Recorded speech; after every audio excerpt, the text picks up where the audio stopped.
السلام علیکم ورحمۃ اللہ وبرکاتہ۔ الحمد للہ رب العالمین والعاقبۃ للمتقین والصلاة والسلام علی سید الانبیاء والمرسلین، اما بعد فاعوذ باللہ السمیع العلیم من الشیطان الرجیم من ہمزہ ونفخہ ونفثہ۔ تمام قسم کی تعریفات اللہ وحدہ لا شریک مالک ارض و سما خالق کائنات کے لیے ہیں، اور بے شمار درود و سلام ہو پیغمبر بحر و بر شافی روز جزا حضرت محمد مصطفیٰ صلی اللہ علیہ وآلہ وسلم کی ذات پر، جن کے ذریعے اللہ نے اہل کائنات کی ہدایت اور رہنمائی کا بندوبست فرمایا۔ سورۃ البقرہ اور سورہ آل عمران کے بعد قرآن کریم کی یہ چوتھی سورت سورۃ النساء، اس کی منتخب آیات کی مختصر سا ترجمہ اور اس کی مختصر سی تشریح آپ دوستوں کے سامنے انشاءاللہ بیان کروں گا۔ اللہ سے دعا ہے اللہ رب العالمین سننے اور سنانے کے بعد عمل کرنے کی توفیق عطا فرمائے۔ جس طرح میں نے عرض کیا تھا کہ سورۃ البقرہ اور سورہ آل عمران ان کا آپس میں ایک ربط ہے اور قرآن کریم کا ایک جوڑا انہیں کہا جاتا ہے، اسی طرح سورۃ النساء اور سورۃ المائدہ کو بھی قرآن کریم کا دوسرا جوڑا کہا جاتا ہے، اور ان میں بھی آپس میں ربط موجود ہیں، لیکن جب میں سورۃ المائدہ شروع کروں گا تو اس وقت انشاءاللہ کچھ باتیں آپ کے سامنے گوشے گزار کروں گا۔ اس آیت کی، اس سورت کی ابتدا ہوتی ہے جمی کائنات سے، تمام انسانوں کو مخاطب کرتا ہے اللہ رب العالمین، صرف ایمان والوں کو نہیں، صرف مومنین کو نہیں، بلکہ جمی کائنات کے تمام انسانوں، مرد اور عورت کو اللہ رب العالمین مخاطب کرتا ہے۔ یا ایھا الناس، اے لوگوں، اے ایمان والوں نہیں، اے متقین نہیں، بلکہ کیا، اے لوگوں، یعنی پوری کائنات کے تمام لوگوں، اتقو، ڈر جاؤ، اللہ کا خوف رکھو، اس اللہ سے ڈرو، اس رب سے ڈرو، ربکم الذی، کہ جس نے خلقکم من نفس واحدہ، تمہیں ایک نفس سے پیدا کیا، ایک جان سے پیدا کیا، من نفس واحدہ، وخلق منہا زوجہا، پھر اللہ رب العالمین نے اس سے تمہاری زوجیت کو پیدا فرمایا، تمہاری بیوی کو پیدا فرمایا، وبث منہما رجالا کثیرا ونساء، پھر ان دونوں کے ذریعے اللہ رب العالمین نے کثیر مردوں اور کثیر عورتوں کو پیدا فرمایا۔ یہ اللہ رب العالمین نے ایک تخلیق کا انداز اس میں بیان کیا ہے کہ من نفس واحدہ، لوگوں، اللہ نے تمہیں ایک جان سے پیدا کیا، اور پھر اس جان سے اللہ رب العالمین نے تمہارا جوڑا بنایا، تمہاری بیوی کو، تمہاری زوجیت کو پیدا فرمایا، پھر ان دونوں کے ملاپ سے اللہ رب العالمین نے رجالا کثیرا ونساء، بہت سے مردوں اور بہت سے عورتوں، یعنی کہ تمہاری نسل کو پیدا فرمایا۔ اور میں اس کی تشریح کرتے ہوئے پہلے بھی غالباً کسی جمعے میں آپ کے سامنے عرض کرا ہے کہ اس کو سمجھنے کے لیے کہ من نفس واحدہ وخلق منہا زوجہا، اس کا مطلب کیا ہے؟ اس کا مطلب یہ ہے کہ من نفس واحدہ جو ہے وہ تمہارا اصل ہے، کہ اللہ رب العالمین نے جو مرد کو بنایا ہے وہ اصل بنایا ہے، اصل چیز ہے مرد۔ وبث، اور اس کے بعد اللہ رب العالمین وقت فرماتا ہے وخلق منہا زوجہا، ہم نے تمہاری بیوی، تمہارا جوڑا بنایا، تو یہ اصل کی کیا ہے؟ یہ اصل کی فصل اللہ رب العالمین نے پیدا فرمائی ہے، یہ اصل کی فصل اللہ رب العالمین نے پیدا فرمائی ہے۔ اور پھر ان اصل اور فصل کا جب ملاپ ہوتا ہے تو اللہ رب العالمین ایک خوبصورت نسل کو پیدا فرماتا ہے، جسے ہم اہل و عیال یا اولاد کہتے ہیں۔ تو اس کا مطلب یہ ہے کہ اصل کو اپنی فصل کا خیال رکھنا چاہیے، اور فصل کو اپنے اصل کا خیال رکھنا چاہیے، یعنی اصل اور فصل جب دونوں خوش ہوں گے، جب ان کا تعلق آپس میں گہرا ہوگا، تو وہ جو آنے والی نسل ہے اللہ رب العالمین اس کو ویسے ہی مبارک فرما دے گا۔ یعنی میاں بیوی کا جو آپس میں ربط ہے، جو تعلق ہے، اب اگر کوئی شخص مرد اصل ہے، اب وہ اپنی فصل کو خوش نہیں رکھتا، اس کا خیال نہیں کرتا، کھیتی باڑی نہیں کرتا، پانی نہیں ڈالتا، خوشنما چیزیں جو اللہ رب العالمین نے رکھی ہیں وہ چیزیں نہیں کرتا، تو بتائیے پھر فصل کا کیا انجام ہوگا؟ اور جب فصل خراب ہو جائے تو پھر نسل کا کیا ہوگا؟ تو اس لیے اللہ نے فرمایا ہے کہ اصل کو اپنے فصل کا خیال رکھنا چاہیے، فصل کو اپنی نسل کا خیال رکھنا چاہیے۔ اللہ رب العالمین یہ سب کا سب مبارک کر دے گا۔ اور اس کے بعد دوبارہ اسی آیت میں اللہ رب العالمین نے ایک اور بار فرمایا کہ واتقوا اللہ، ڈر جاؤ۔ پہلے ایک دفعہ کہہ چکا اللہ کہ یا ایھا الناس اتقوا، او لوگو ڈر جاؤ، لیکن یہ بات بیان کرنے کے بعد اللہ نے پھر کہا واتقوا اللہ، اللہ سے ڈر جاؤ۔ ان معاملات میں، اپنے باہمی معاملات میں، میاں بیوی میں، زوجیت میں، اولاد میں، ان کی پرورش میں، صلہ رحمی میں، تعلقات میں، رشتہ داری میں، قرابت داری میں، یہ ناطے نبھاتے ہوئے واتقوا اللہ، اللہ سے ڈر جاؤ۔ ان معاملات میں اللہ کا خوف رکھو۔ اور یہ آیت آپ کو معلوم ہوگا کہ ماشاءاللہ جن کے نکاح ہو چکے ہیں شاید اگر معلوم ہو کہ جب خطبہ نکاح ہوا تھا اور قاضی صاحب آپ کا نکاح پڑھا رہے ہوں گے تو یہ آیت بھی انہوں نے تلاوت کی ہوگی۔ خطبہ نکاح میں پڑھی جانے والی قرآن کریم کے 3 مقامات سے 4 آیات ہیں، اور ان میں سے ایک آیت یہ ہے جو سورہ نساء کی پہلی آیت ہے۔ اس میں قاضی صاحب آپ کو سناتے ہیں قرآن پڑھ کے واتقوا اللہ، اللہ سے ڈر جاؤ، اور اس اللہ سے ڈر جاؤ الذی تساءلون بہ والارحام، جس کے بارے میں تم ایک دوسرے کو کیا کہتے ہو، اس کے بارے میں سوال کرتے ہو۔ کیسا سوال کرتے ہیں کہ جب لڑائی جھگڑے پہ نوبت آ جاتی ہے اور معاملات بگڑ جاتے ہیں تو پھر تم سوال کرتے ہو اللہ کے نام پہ کہ بس اللہ کے لیے اب چھوڑ دو، اب اللہ کے لیے بس ختم کر دو، بس اللہ کے لیے اب معاملہ رفع دفع کر دو۔ جس اللہ کے نام پہ تم اپنی لڑائیاں ختم کراتے ہو، جس اللہ کا واسطہ دے کے تم اپنے جھگڑے ختم کراتے ہو، واتقوا اللہ، اس اللہ سے ڈر جاؤ، بہ والارحام۔ اور اللہ رب العالمین نے فرمایا کہ جو تمہارے رحم کے رشتے ہیں، جو تمہارے قریبی تعلقات ہیں، ان میں ایسی چیزیں پیدا نہ کرو کہ باہم تمہارے درمیان نفرتیں پیدا ہو جائیں، بلکہ ان تعلقات کو وسیع رکھو، توڑ کے نہیں رکھو بلکہ جوڑ کے رکھو۔ آگے اللہ فرماتا ہے وَآتُوا الْيَتَامَى، اور جو یتیموں کا مال ہے نا وہ ان کو دے دیا کرو۔ یتیموں کا جو مال، مثال کے طور پہ اگر ایک بچہ ہے وہ نابالغ ہے اور یتیم ہو چکا ہے، وہ تمہارے زیر کفالت ہے، تو جب تک تو وہ نابالغ ہے اس کے مفاد میں اس کا مال جو اس کے والد سے آیا ہوا ہے وہ خرچ کرتے رہو اس کے اوپر، اور جب وہ بالغ ہو جائے وَآتُوا الْيَتَامَى، تو پھر ان کا مال ان کو دے دو۔ اس پہ حق نہ جمانا کہ میں نے تیری ساری زندگی پرورش کری ہے، میں نے مشکلات اٹھائی ہیں، اب یہ جو تیرا مال ہے، تیری جائیداد ہے، تیرا حصہ ہے تیرے باپ کی طرف سے، یہ تجھے تھوڑی ملے گا، یہ تو میرا حصہ ہے کیونکہ میں نے پریشانیاں اٹھائیں۔ اللہ نے کہا نہیں، وَآتُوا الْيَتَامَى أَمْوَالَهُمْ، یتیموں کا مال ان کو دے دیا کرو۔ اور اللہ فرماتا ہے کہ تم ایسا کام نہیں کرو کہ کہیں ایسا نہ ہو کہ جو تمہارے پاس پاک مال ہے تم اس میں اپنا ناپاک مال بھی جمع کر لو۔ پاک مال کو ان ناپاک مال سے تم علیحدہ رکھو۔ وَلَا تَأْكُلُوا أَمْوَالَهُمْ إِلَىٰ أَمْوَالِكُمْ إِنَّهُ كَانَ حُوبًا كَبِيرًا۔ اور اللہ رب العالمین نے فرمایا کہ جو یتیموں کا مال ہے وہ کھایا نہیں کرو۔ اگر تم یتیم کا مال کھاؤ گے تو کیا ہوگا؟ نبی رحمت صلی اللہ علیہ وآلہ وسلم کا فرمان ہے، اللہ کے نبی علیہ الصلوۃ والسلام نے فرمایا کہ جو یتیم کا مال کھاتا ہے اللہ رب العالمین اس شخص کو جہنم کا ایندھن بنائے گا۔ اور حتیٰ کہ قرآن کریم میں بھی اللہ نے فرمایا کہ أَرَأَيْتَ الَّذِي يُكَذِّبُ بِالدِّينِ وَلَا يَحُضُّ عَلَىٰ طَعَامِ الْمِسْكِينِ، اللہ رب العالمین فرماتا ہے کہ یتیموں کو دھتکارو نہیں، یتیم کے سر پہ شفقت کا ہاتھ رکھو، اور یتیم کے مال کو اپنا مال نہ سمجھو بلکہ جب وہ بالغ ہو جائے تو اس کا مال اس کے حوالے کر دو۔ آگے اللہ رب العالمین فرماتا ہے وَإِنْ خِفْتُمْ أَلَّا تُقْسِطُوا فِي الْيَتَامَى، اگر تمہیں ڈر ہو کہ تم کسی یتیم لڑکی سے نکاح کرو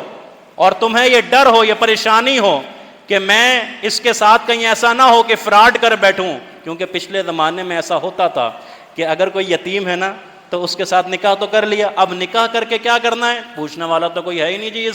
اس کو دیکھنے والا تو کوئی ہے ہی نہیں، اب اس کو دباؤ، اب اس کے اوپر پریشر ڈالو، اب اس کو پریشانی میں مبتلا کرو، اب اس کے ساتھ جو چاہے کرو، کیوں؟ کیونکہ پیچھے تو کوئی ہے ہی نہیں، یتیم ہے۔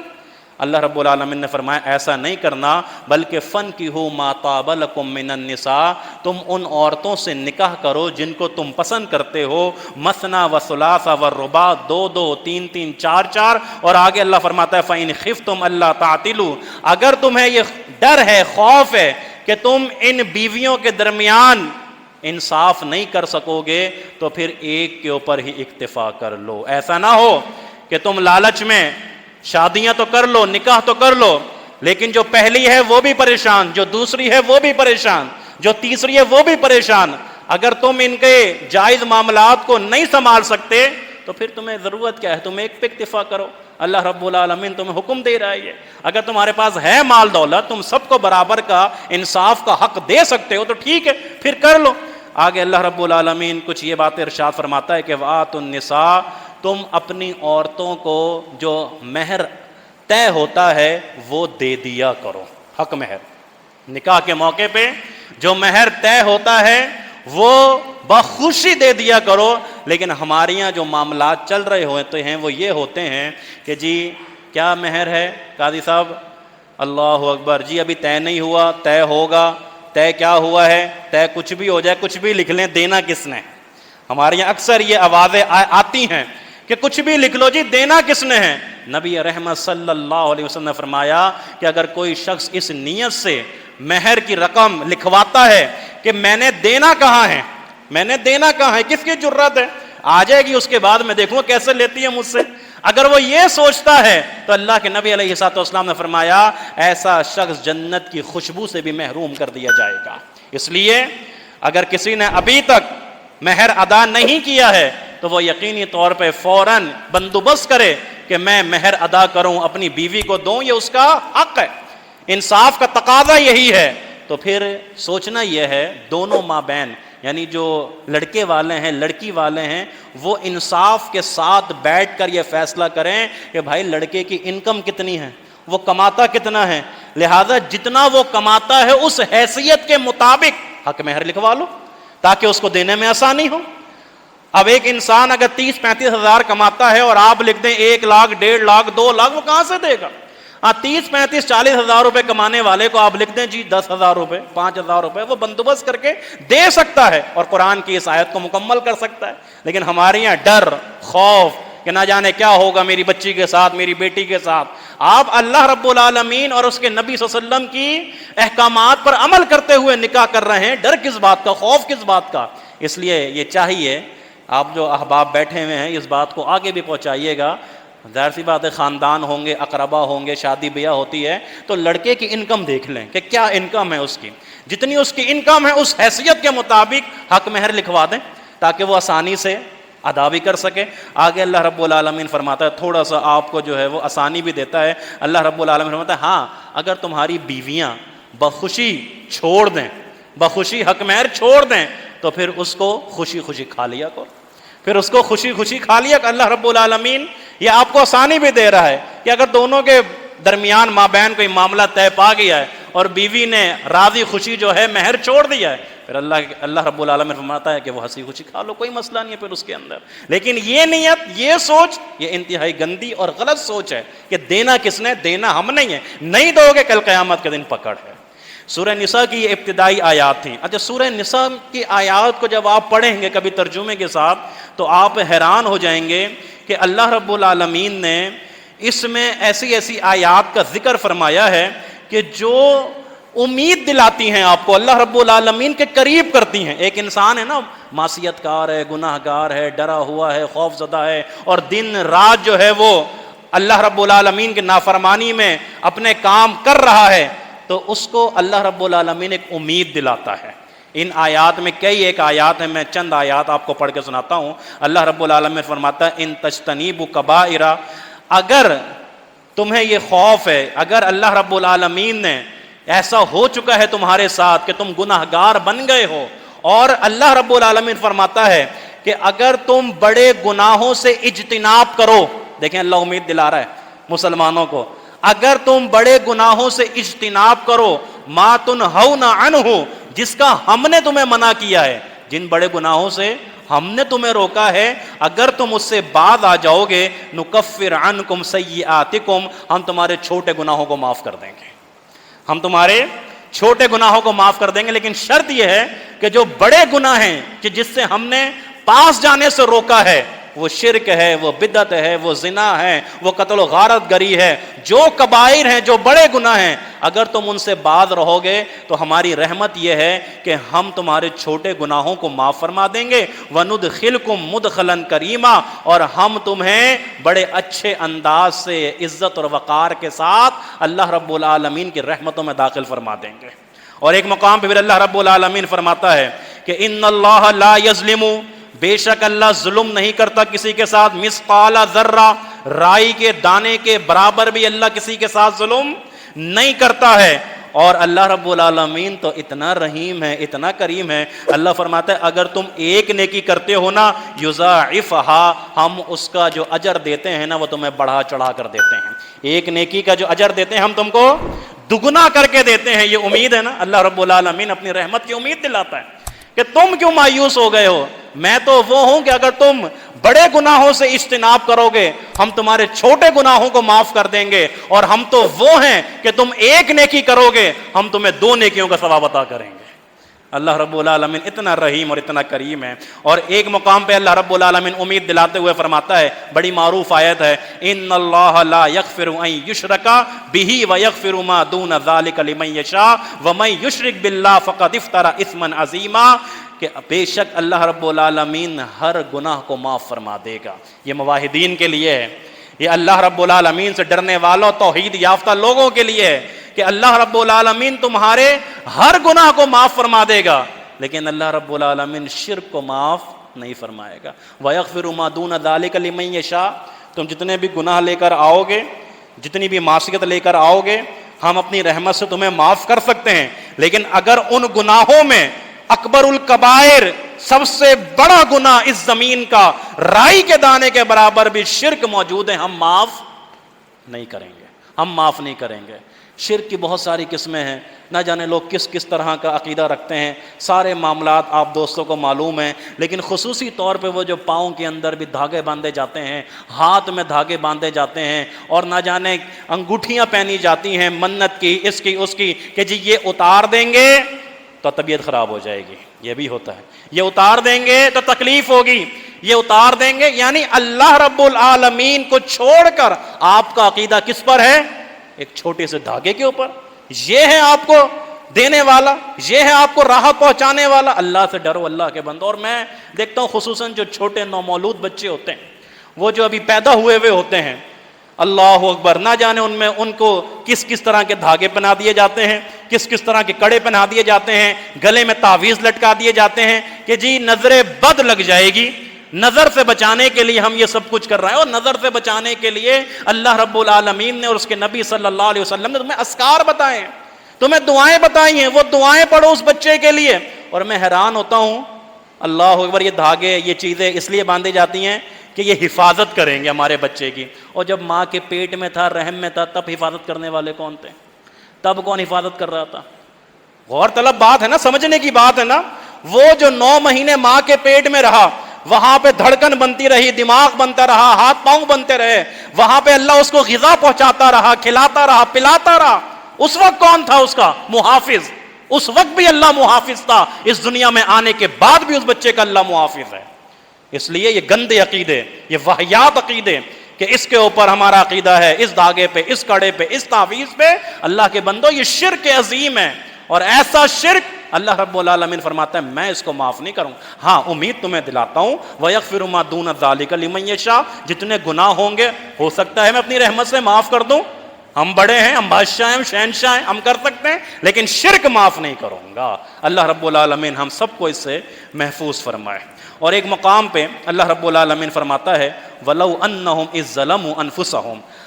اگر تم میں سے کچھ لوگ ایسے ہیں کہ جنہوں نے اپنی جانوں پہ ظلم کر لیا ہے، ظلم سے مراد ان سے غلطیاں ہو گئی ہیں، ظلم سے مراد ان سے گناہ ہو گئے ہیں، تو جاؤ گا وہ آئیں اور وہ کہیں کہ ہم اللہ رب العالمین سے معافی مانگنے والے ہیں، ہم اللہ سے استغفار کرنے والے ہیں، اے پیغمبر صلی اللہ علیہ وسلم آپ بھی ان کے لیے استغفار کیجئے۔ جب آپ استغفار کریں گے اور یہ بھی اپنے گناہوں کی معافی مانگیں گے، تواب الرحیمہ، ہم تو ہیں ہی توبہ قبول کرنے والے، ہم تو ہیں ہی توبہ قبول کرنے والے۔ اس لیے میرے بھائیوں اور دوستوں، یہ چند آیات سورہ نساء کی جو شروع میں خاندانی مسائل کو، صلہ رحمی کو اور حق مہر کے حوالے سے کچھ باتیں اور یتیم کے مال کے حوالے سے کچھ باتیں آپ کے سامنے رکھی ہیں، اور چند آیات آپ کے سامنے ایسی تلاوت کی ہیں کہ جس میں اللہ رب العالمین ہمیں یہ امید دلاتا ہے کہ اگر تم سے کوئی غلطی ہو جاتی ہے، کوئی گناہ ہو جاتا ہے، کوئی معصیت ہو جاتی ہے، اللہ کی نافرمانی ہو جاتی ہے، تو تمہیں کیا کرنا ہے؟ تمہیں فوری طور پہ وضو کرنا ہے، مصلی بچھانا ہے، 2 رکعت نماز ادا کرنی ہے، پشیمانی اور شرمندگی کے آنسو بہانے ہیں، مجھ سے دعائیں کرنی ہیں۔ ہم تو کون ہیں؟ اذا جاء نصر اللہ اللہ ورأیت الناس يدخلون فی دین اللہ افواجا فسبح بحمد ربک واستغفر انہ کان توابا۔ تم گناہوں کی معافی مانگو، ہم توبہ قبول کریں گے۔ تم آ کے ہمارے سامنے رو، ہم تم سے راضی ہو جائیں گے۔ تم اپنی غلطیاں گناہ یاد کر کر کے ہم سے معافی مانگو، ہم تمہیں معاف کرتے چلے جائیں گے، لیکن شرط یہ ہے کہ اخلاص نیت کے ساتھ آ کر ہم سے معافی مانگنا۔ اور ان ساری باتوں میں جو اہم ترین بات ہے وہ یہ ہے، دیکھو ہم سارے گناہ معاف کر دیں گے، ہو سکتا ہے تم زمین بھر کے بھی گناہ لے کر آؤ تو ہم معاف کر دیں گے، لیکن اس زمین بھر گناہ میں اگر رائی کے دانے کے برابر ہمیں شرک ملا، اگر ہمیں شرک ملا رائی کے دانے کے برابر، ہم معاف نہیں کریں گے۔ اللہ سے دعا ہے کہ اللہ رب العالمین ہمیں مرتے دم توحید پہ کاربند رکھے، اللہ رب العالمین ہمیں شرک جیسی نحوست سے محفوظ فرمائے۔ اللہ میرے گھر کو، میرے باپ دادا کو اور میرے اہل علاقہ کو، میرے محلے کو، میرے ملک کو، میرے شہر کو اللہ رب العالمین شرک جیسی نحوست سے پاک اور صاف رکھے۔ اللہ سے دعا ہے اللہ ہم سب کو عمل کرنے کی توفیق عطا فرمائے۔ والسلام علیکم ورحمۃ اللہ وبرکاتہ۔